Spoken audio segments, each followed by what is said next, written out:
This is Bayard Rustin. In the civil rights movement, you get to know who your friends are. There is no closer ally or more trusted friend of black Americans than the trade union movement. No legislation to help blacks would have passed Congress without the help of the labor movement. In fact, if the AFL-CIO had not come through with $800,000, the NAACP would have been legally lynched by Mississippi courts. Blacks are mostly working people. And when George Meany speaks, he speaks for 14 million members of the AFL-CIO, including over 2 million black unionists. George Meany is a man of uncommon vision and great compassion. In more ways than one, we call him Brother Meany. George Meany. Thank you very much, Bayard Rustin. On November 2nd, the American people will choose the President and the Vice President of the United States for the next 4 years. They will elect the 435 members of the House of Representatives, 1/3 of the Senate, as well as governors, state legislators, county and city officials, and even judges. No other people any place in the world at any time in history have had a greater opportunity to decide their own future. And what will a majority of Americans do with that right in this election? Well, according to responsible predictions, they won't vote. They will throw away their most precious right. They will allow others to make their decisions for them.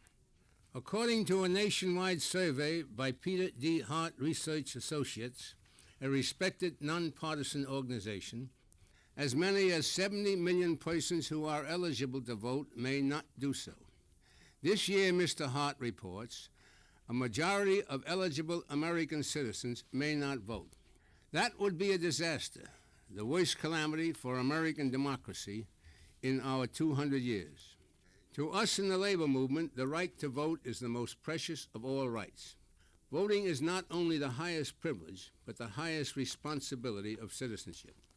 Upon that right and that duty to vote rests the whole foundation of democratic freedom. If Mr. Hart is right and a majority fail to vote, democratic freedom becomes ruled by the minority, not the majority. Because we feel so strongly about this principle of majority rule and democratic freedom, we are making this nonpartisan appeal to all union members and their families and to all our fellow Americans. It is a simple plea. Vote as you please, but please vote. On November 2nd, vital issues are going to be decided. Will you have a job or not? Will you be able to purchase a decent home at a price you can afford or not? Will your children get a decent chance for quality education or not? Will those who become ill have a chance for good medical care at a price they can meet or not? Will the poor, the aged, the disadvantaged have the help they need or not? Will our cities have the money to provide protection against crime, the ability to fight fires, collect garbage, repair potholes in the streets or not? Will housewives be able to purchase food in supermarkets at prices they can afford or not? Will farmers know their dawn to dark labor in the fields will bring them a decent, livable income or not? Will America move forward again or not? All of those who vote on November 2nd, no matter how they vote, will be making that decision. Those who abandon their right and their duty as citizens will be letting someone else make their decision for them. Why would so many potential voters not vote? Some say one vote doesn't count. Others say there's not a dime's worth of difference between the candidates. Neither statement is true. One vote does make a difference.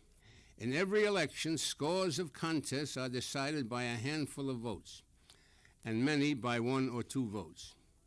And there are tremendous differences between the candidates and the things they stand for. This year, unlike some election years, there is a clear choice. With the issues so critically important, with the differences so sharp and distinct, it is up to every American to have a hand and a voice in deciding America's future. That's why we are making this appeal to our fellow citizens. We in the labor movement counsel, urge, plead with our fellow citizens. Vote on November 2nd. Vote as you please, but for your country's sake, please vote.